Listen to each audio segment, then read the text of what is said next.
Hello guys, welcome back to my YouTube channel. তো time ছিল 28 December. তো আমার মামার ছেলে এসেছিল জোড়াই থেকে। তো ও বললো দাদা চলো কোথাও ঘুরতে যাওয়া যাক। তো আমাকে বললো চলো দাদা কার্শিয়াং। তো এখান থেকে আমরা কার্শিয়াংয়ের ডেস্টিনেশন দেখে নিলাম। কার্শিয়াং এখান থেকে 138 kilometre and 3 hours in 17 minute. তো তারপরে আমরা বীরপাড়া থেকে জার্নি স্টার্ট করলাম 8:59। তারপরে আমরা তেল ভরে নিলাম জলপাইগুড়ি ধুকুরের টাইম ছিল 9 AM।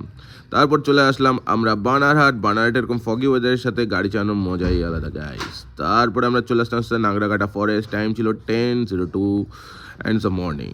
তো গাইস আস্তে আস্তে চলে আসলাম মালবাজার ভাই হনুমান মন্দিরে সবাই ভিজিট করবে, খুব সুন্দর এবং জাগ্রত মন্দির। এইভাবে করতে করতে আসছে না ট্যুরিস্ট অ্যাট্রাকশন প্লেস লাইক সেবক ব্রিজ, খুবই সুন্দর জায়গা যেখান থেকে দার্জিলিং কার্শিয়াং সব কিছু এখান থেকে যাওয়ার রাস্তা আছে। কিন্তু আমাদের ব্যাড লাক, তো ওই রাস্তা না আমরা শিলিগুড়ি রোড ধরেছিলাম। তো তাকে একটু ব্রেকফাস্ট কিছু খেয়ে নিলাম।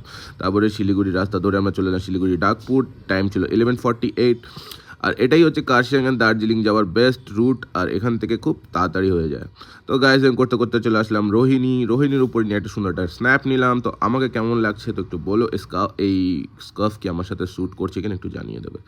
তারপর এরকম করতে করতে আমি চলে আসলাম কার্শিয়াংয়ে ভাই এত আসছি আর একটা আউটফিট চেকের ভিডিও নেবো না তা কোনো হয়। তো ওখান থেকে বললাম আমার ভাই যে দাদা কার্শিয়াংয়ের উপরে একটা হনুমান মন্দির আছে, is the most of the attraction place বলতে পারো। তো সেই হনুমান মন্দিরে ভিজিট করলাম। ওখানে একটা ছোট্ট একটা আমাকে কেমন লাগছে একটু জানিও। তারপর একটা কিউট ফ্রেন্ডের সাথে দেখা করলাম।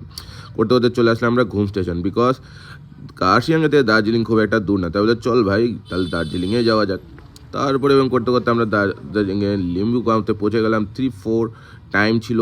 আর দার্জিলিং করতে করতে আমরা পৌঁছে গেলাম দার্জিলিংয়ের ভেতরে। তো আমরা ওখানে গাড়ি স্ট্যান্ড করে চক বাজার হেঁটে হেঁটে আমরা এক্সপ্লোর করতে শুরু করলাম। তো আমাকে ভাই ঠান্ডায় পুরো জমে যাচ্ছিলাম। আর তখন ভাই দার্জিলিংয়ে এসেছি ভাই, দার্জিলিংয়ে মোস্ট অ্যাট্রাকশন ক্যাফে ভিজিট করবো না তখন হয় culinary in the bakery restaurant of pop. এখানে হচ্ছে সব কিছুই খুবই একদম ক্লাসি। আর সব থেকে বড়ো কথা দার্জিলিংয়ে একটু ভাই আসলে একটু কফি তো অবশ্যই ট্রাই করবে, and specially for is a momo, Nepali momos also. তো দার্জিলিং মল থেকে বেরিয়ে আমি হলাম একটু লাঞ্চ করা যাক, পাহাড়ের সাথে সাথে একটা পিজাই এনজয় করতে করতে। তারপরে দেখলাম সন্ধ্যা আসছে, চলো বেরিয়ে যাওয়া যাক। চলো গাইজ দেখা হচ্ছে একটা নতুন ভিডিও। চলো like comment and subscribe and do